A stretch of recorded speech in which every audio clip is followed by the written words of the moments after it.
Hi, everyone. I'm Allan Robinette. I represent District 4 on the State Young Farmer Committee, and I'm here with Loren King and Nicole Sevrey. So we are here to talk about discussion meet and kind of give a mock discussion on a discussion meet topic to kind of give an example of what it looks like to participate in discussion meet. So with that, I'll introduce Loren King and Nicole Sevrey. If you guys want to introduce yourselves. Hi, Nicole, please. everyone. Oh, sorry, Lauren. My name is Nicole Sevrey, and I work at Michigan Farm Bureau as our public policy communications specialist. And part of my role is managing our grassroots advocacy technology, and looking forward to chatting about it. Awesome. And I'm Loren King. I'm a digital media supervisor of artificial intelligence and insights at Morgan Myers, which is basically a marketing agency that focuses on food and ag clients. I'm also a Lenawee County Farm Bureau member.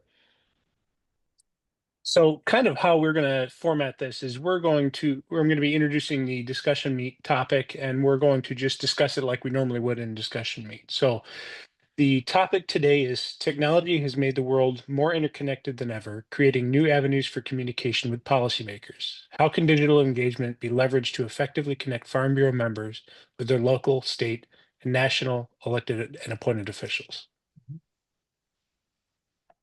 They covered a lot of ground in that question. Sure did.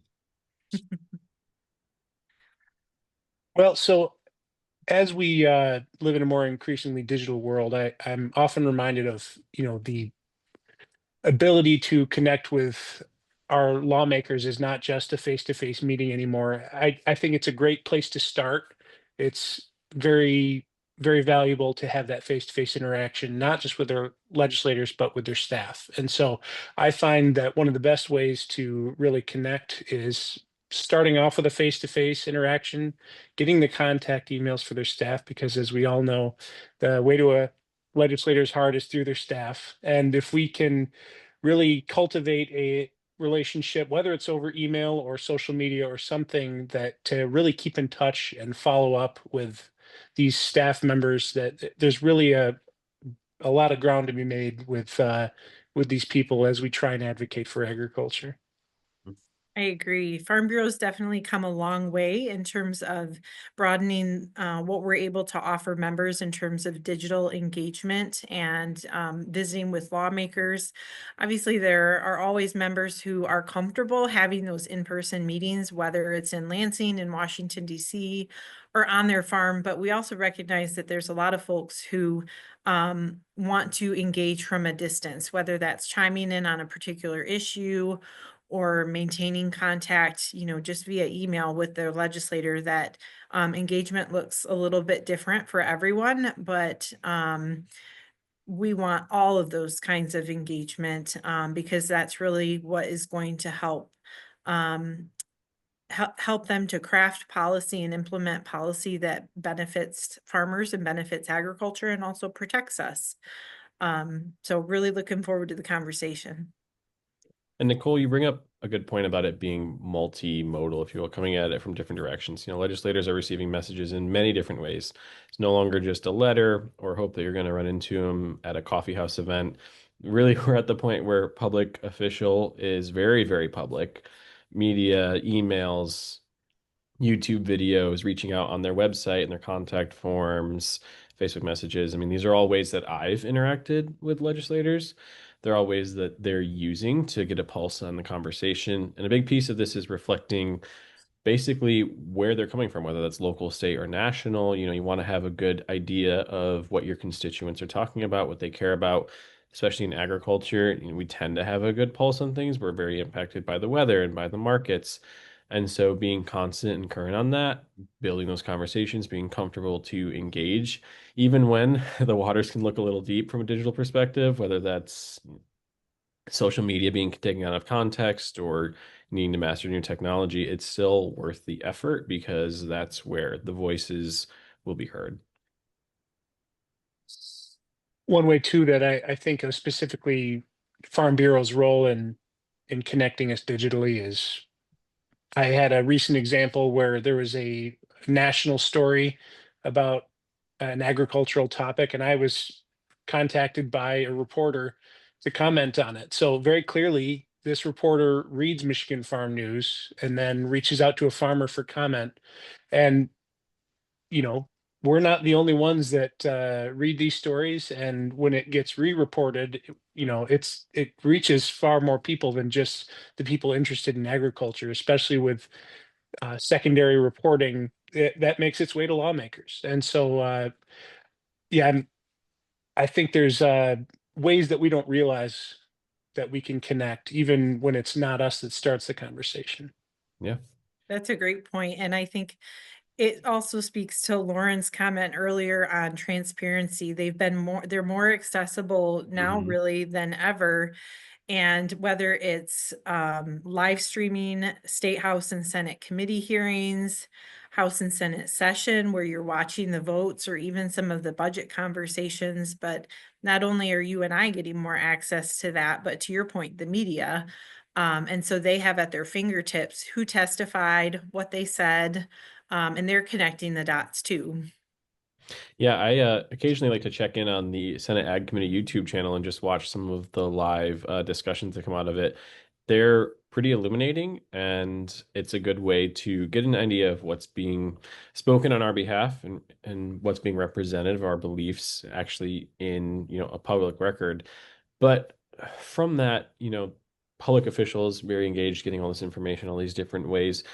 There also is more that they have to sort through. There's more messages. Some of them might be spam, might be bots. There's all these different voices. It's a cacophony online, and we often talk about an online echo chamber. So you need to approach it in the right way. And in my view, before anything, before you start thinking about digital engagement, you need to figure out what you want out of it. Do you want an actual policy change? Do you want a relationship? Are you like Allan, where there's situations where you might be called upon to share your voice, your expertise? What is your effective goal? Because that will dictate the channels you pick, the language you use, and probably help you keep your sanity a little bit too, so you're not trying to overextend. And make yourself comfortable in the process, right? Yes. If you have all those things figured out, I'm more likely to be comfortable and successful in my interaction than not. Yeah. I'm interested to hear examples from either of you. It's very easy to get stuck in the conversation of lawmakers, but there's this whole regulatory body that we have in our country that we interact with that can be more impactful. And I'd be interested to hear if you guys have examples interacting digitally with whether it's USDA or Mhm. something along those lines. Yeah, I mean, a big one right now is USDA's public comment. They're going through a recommended restructuring. So this has been pretty heavily featured in the news around basically having different offices around the country. And there are forms online where you can submit your comments on what you believe on it, often on behalf of organizations, but even beyond that. And it's their approach basically to try and capture as wide a net of conversations as possible. And I think it's personally an underrated tool. I mean, back in the day before the internet, your ability to actually comment on something as big as a federal government reorganization was probably very, very limited, and it would have involved travel. And now it is almost no cost. I mean, you can use your phone, your desktop, or anything to start engaging with those conversations, or just see what others are saying if you want to form your own opinions too. So, m- oftentimes it is there are ways, in my view at least, to engage on public policy. They're just not well marketed. And so that's a good spot where Farm Bureau often comes into play, where we have our experts on staff who can tell us how to get access to these or show us the direction or give us the right link. And don't have to know everything, but in my view, it's come to the point where you can probably assume there's a good way to get your voice heard online. Absolutely. And to kind of build on that, so one of the tools that we utilize is a grassroots advocacy technology called Quorum, and there's numerous providers out there, and a lot of them do some of the same functions. But to Lauren's comment on regulations, we're able to utilize Quorum on public comment periods, where if we are interested in providing members that mechanism to submit their own comments, whether they choose to submit the comments that we've prepared, or if they choose to customize it and add their own story and comments, it gives them a quicker and more direct way to access that. Because like Loren said, the comments, the regulations.gov makes it very easy and very accessible, but I think sometimes it takes that it takes that recognition of seeing the farm news story or seeing a social media post or having a friend reach out and saying, hey, did you know that USDA is doing this? You should submit public comments. And giving people the vehicle to do so, I think, has been really effective.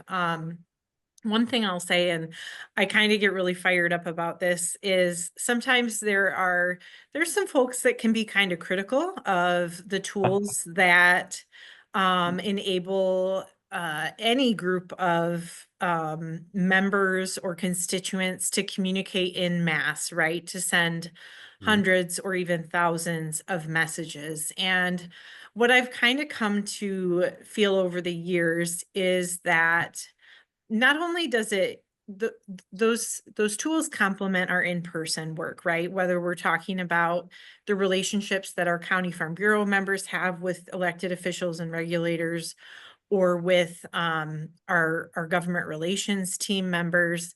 But ultimately, what we're looking for those tools to do, whether it's a public comment period or whether it's a campaign to members of Congress or the state legislature, we're looking to prompt an action, right? To Loren said, what's your goal? What's your objective?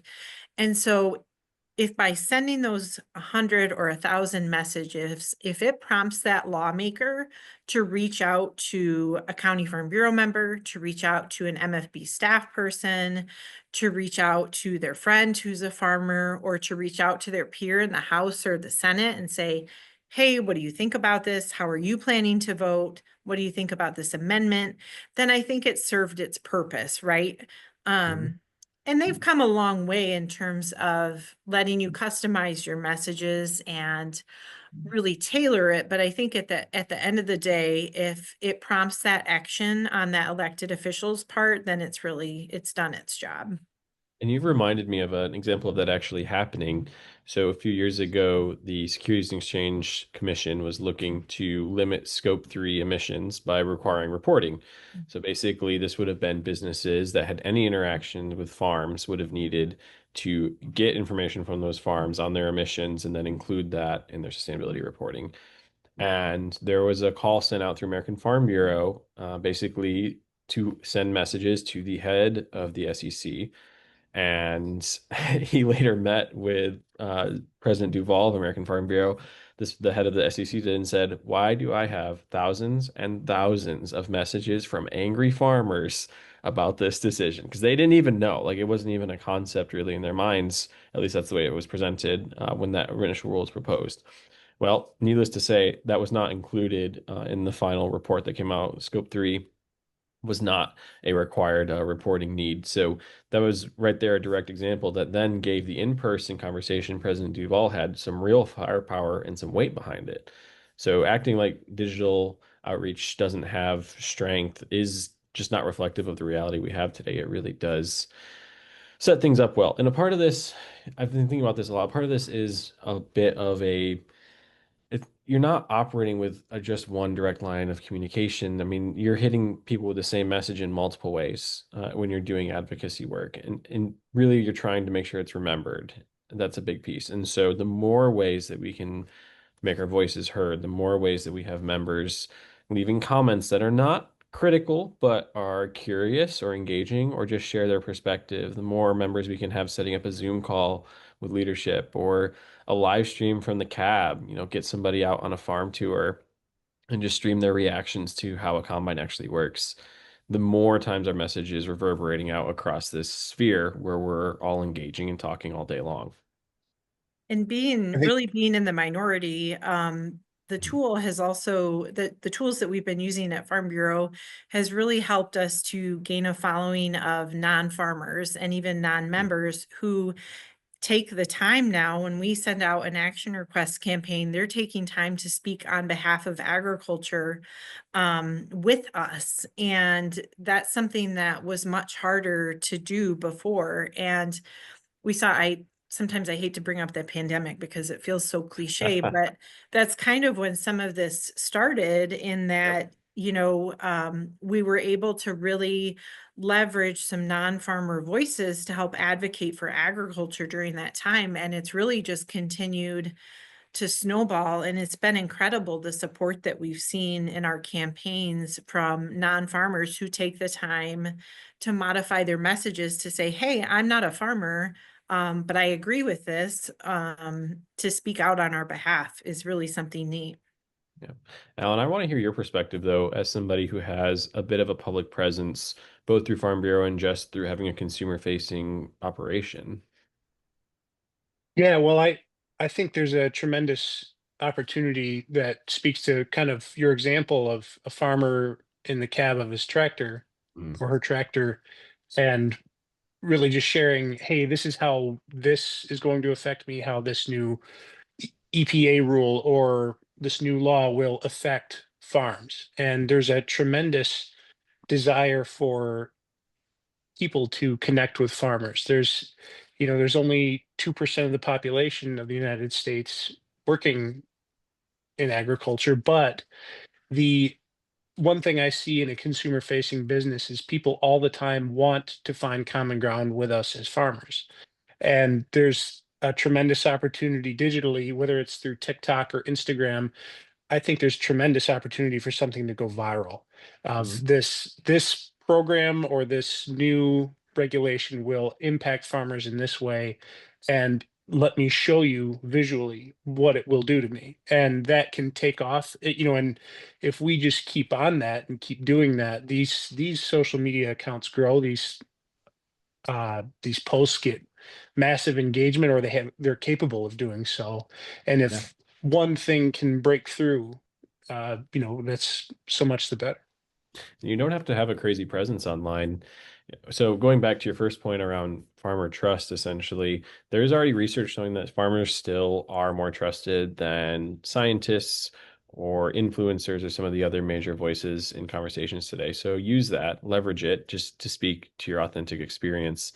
And authenticity is really important when you're engaging digitally because it can be so hard to tell the tone of something that's coming through. It can be very difficult to feel it out. And especially if it's just written, in an email, making sure that you're being very clear, but not trying to sound like what you think they want to just express yourself will get you farther because it's so much more difficult than an in-person conversation to really grasp the right signals. But with that, we've got influencers out there. I mean, I've seen partnerships with Mr. Beast in the dairy industry where they're getting millions and millions of views. But for Farm Bureau members, you don't need to just be that big. You're not required to have 13 million followers on TikTok in order to let your voice be heard. Actually, most of the time in the work that I do, micro influencers, so followers with under 5,000, like influencers with under 5,000 followers or less, get the most engagement. And it's usually because they're really connected to a local place. They're really demonstrating something that's tactile and relevant to their audience. And public officials are an audience just like any other. So whether you're sharing about your experiences raising cranberries in your area and not trying to make it something that's nationally relevant, but relevant to you and to the people who care about what's happening around you, it might get bigger traction than you think. And it really doesn't take that long to start getting attention, to start getting featured by the news. I mean, Alan, you've told me instances like that where there's been times online where conversations have occurred around your business and news organizations might reach out as a result, whether that's talking about drought concerns or in political races, it can be difficult, but there are still issues within a local race that matter. Road conditions, that is a huge one by us. And being honest about it is totally okay.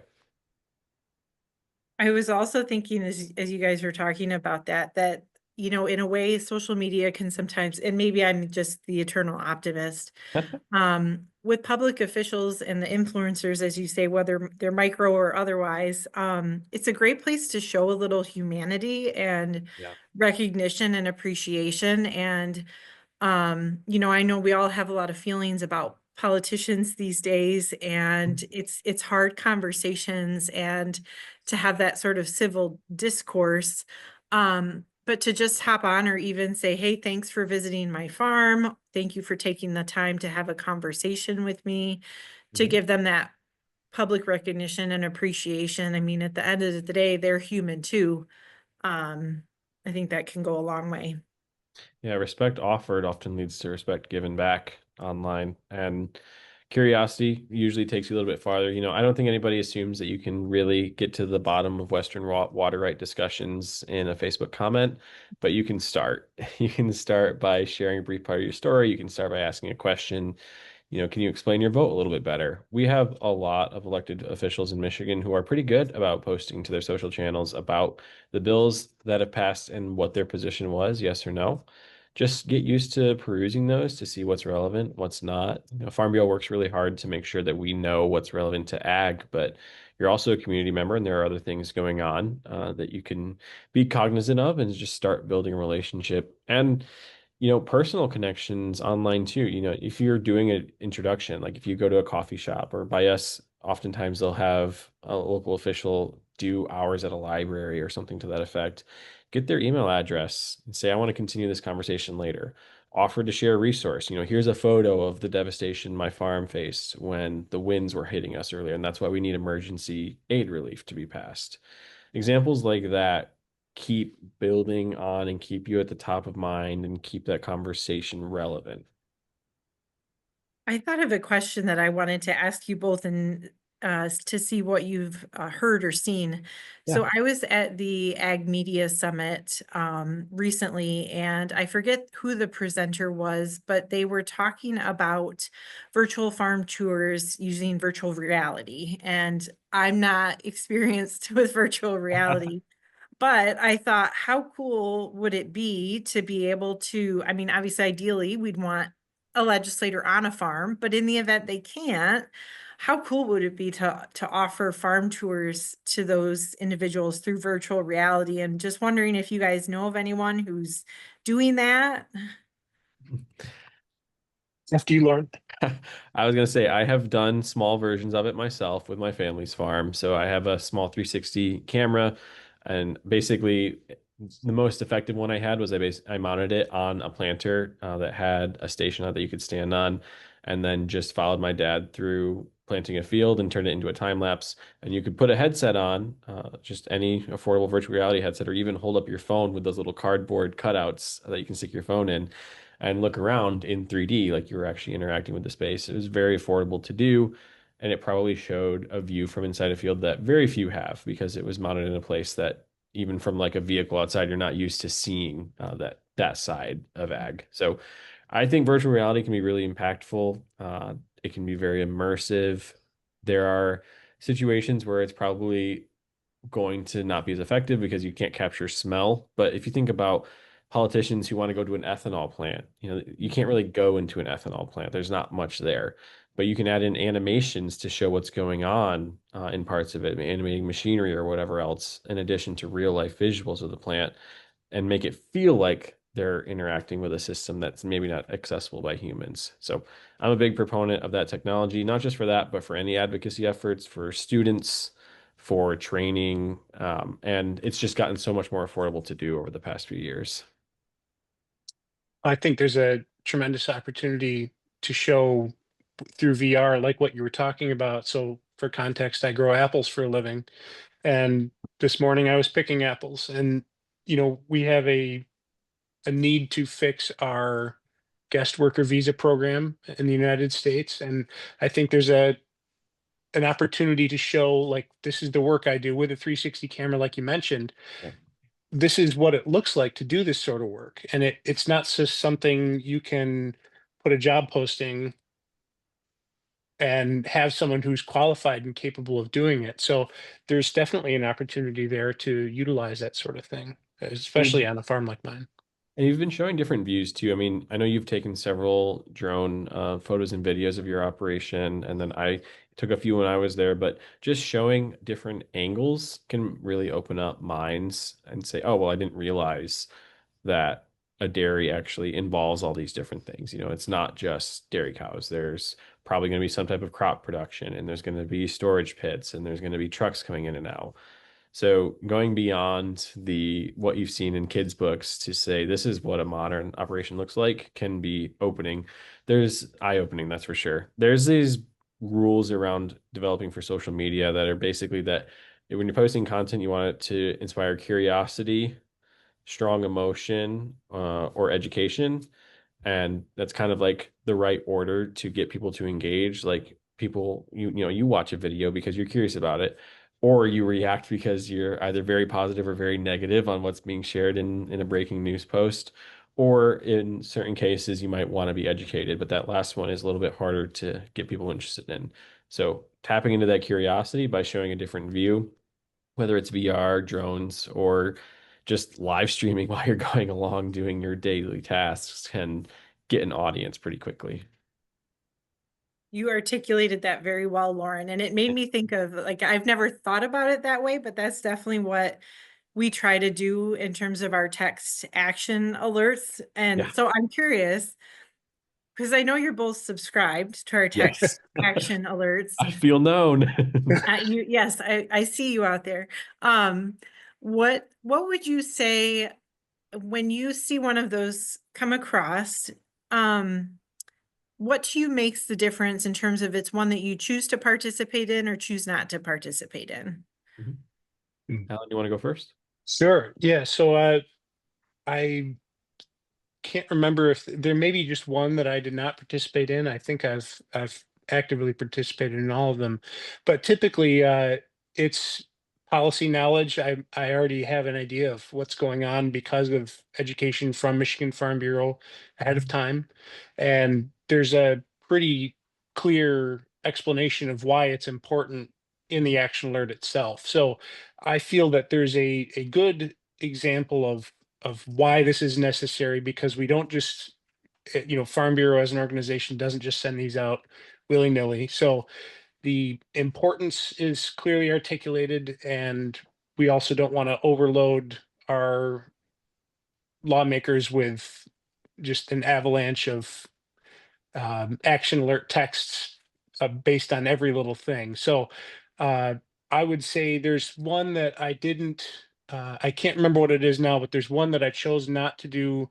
because I don't remember if it was appropriations or something like that. I tend not to weigh in publicly on appropriations, and I think that might have been it. But usually it's something that I can get behind, especially because we have grassroots policy. It's something we've all sort of agreed this is our policy as Farm Bureau members, so it's usually easy for me to throw in with it. I'm going to do a live dissection of my behavior here because I've been pretty selective when I do engage with them. So I do on occasion, but it usually is based around whether I'm pretty familiar with the topic or I feel that my family is directly impacted by it. And the reason I've been doing that is because I didn't feel comfortable responding if I got outreach back from a lawmaker. And now that I'm realizing, well, what am I doing? I can just reach out to staff if I really have extra questions I need to get updated on. I should be pushing myself more to use them. But when I do engage, like you were saying about, it's very clear on what's on there. So I never feel like I'm missing information about why this is important. It's more about my personal position. And as somebody who doesn't fully work on farm, but works in ag outside of that, I also have a little bit of reticence to put my voice in when there's already farmer voices that are going to be more effective in my view. That said, that shouldn't be stopping me because I have a perspective on these things. My family is oftentimes impacted by them, so I should make sure to push harder. For the greater good. Yes, for the greater good. Do you guys feel like there are different technologies that Farm Bureau could be using either locally or otherwise that we haven't yet? Well, maybe this is something that I need to be better grasped in, but honestly, I think it'd be nice if there was an easier way to find the social media pages of elected officials. For instance, when I'm engaging with, I've moved, but previously, when I was living in another county, our legislator had three different pages that were managed, and I actually wasn't sure which one was the best one to reach out to because they kind of needed qualified. One was for running for office, but he ran for office every few years, and so, it was still used. And another one seemed official, but then there was a third that said, like actually member of the state, like state representative or whatever. And so having an easier time knowing which social channels representatives are active on would probably help me out personally, even if the action alerts could give you the option to go directly to their Facebook Messenger. And I don't know the capabilities on that, if it's actually something we could pursue, but That's been more my challenge area, is knowing exactly what's the right spot. I think one example I can think of is that I don't necessarily need this for myself, but for those that are less politically active and they may not be familiar with, uh, if a certain legislator is very active socially or, through digital communication, and just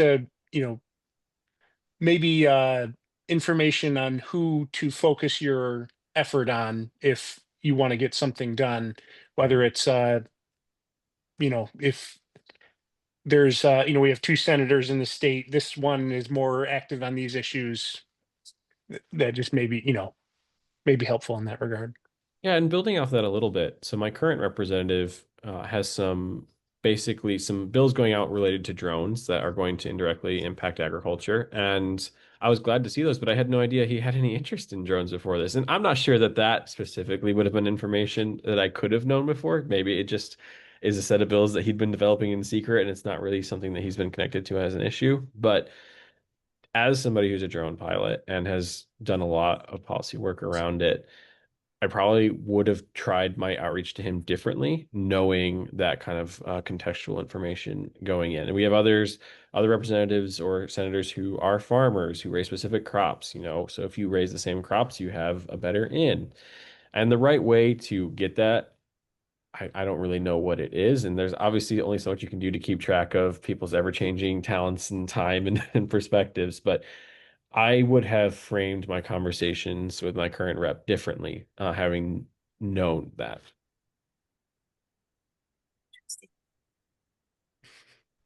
We're giving Nicole all these ideas over here. Hopefully I they're love useful. it. I Hopefully love this it. is information that's valuable. But in my perspective, you really do need to have a complete digital toolkit. Having experience and flexibility trying these out is not something that we can get around if we want to make our voices heard. There's probably very few avenues today where you get a policy change just because you basically reached out through one type of media. It's got to be comprehensive. It's got to be a campaign. And I don't want to put too much on individual shoulders because we're in this together. This isn't, any one person's job, but the more you can do to be out there so that your local officials, for us, drain commissioner was a pretty big election in the past election, and that race drove many, many conversations on our Facebook groups, and farmer perspectives were not always there. There would be commentary on lakes and for lakefront housing, and there'd be commentary on roads and drainage there. But obviously, drain commissioners are very important for irrigation. And so being out there and just naturally being part of the community when it's online can help you weigh in. And in that race, the candidate that won by like a less than a percent, uh, like less than even 0.1%, I think, of the vote. There was very few dividing it, and I'm sure social media played a role because it was such a public race. We've experienced that some too with our advocacy technology, where we've worked with some county farm bureaus to do more local campaigns, Mhm. where they've had, say, a right to farm issue or another issue with the county commission. We've even done a couple campaigns related to Ag Commission, MSU Board of Trustees, so a more targeted type campaign, but definitely like we tend to default to state and federal government, but our work on those local issues are just as important, if not more sometimes. Yeah. Go ahead, Alan. One of the counties I represent in District 4 did make that clear that, we have these excellent action alerts through Michigan Farm Bureau, and this county was able to utilize that to really get in touch with their county commission. And so that it is a tool that we as county farm bureaus can use, and that we maybe sparingly, but we can really probably make a huge impact. It's magnified on a local level because county commission is not used to hearing from so many people at once. But Yep. uh, I think there's tremendous opportunity there. And this doesn't just have to be about outreach. You can use digital tools to just understand what's going on, to find schedules for upcoming county meetings and events that are happening. I think that often slips under the radar, but for me, it can be difficult to know exactly what's going on in my community. You know, we have a very small town by us, and I live outside of town. Sometimes I get mailers outlining upcoming events, but not always. And so being proactive and just seeing what's being shared on my county website can give me a good idea of zoning board meetings when they're happening in case I want to share a perspective there. You know, by us, we've got solar fields coming in, and there are a lot of opinions on both sides. And it's a very, very local issue because the design is already up. It's basically just determining if the board is going to approve it or not. And so one more person in that conversation in either way will probably make a significant splash. I did something similar. So your remarks on scouring the county's websites and whatnot made me think back to this last election.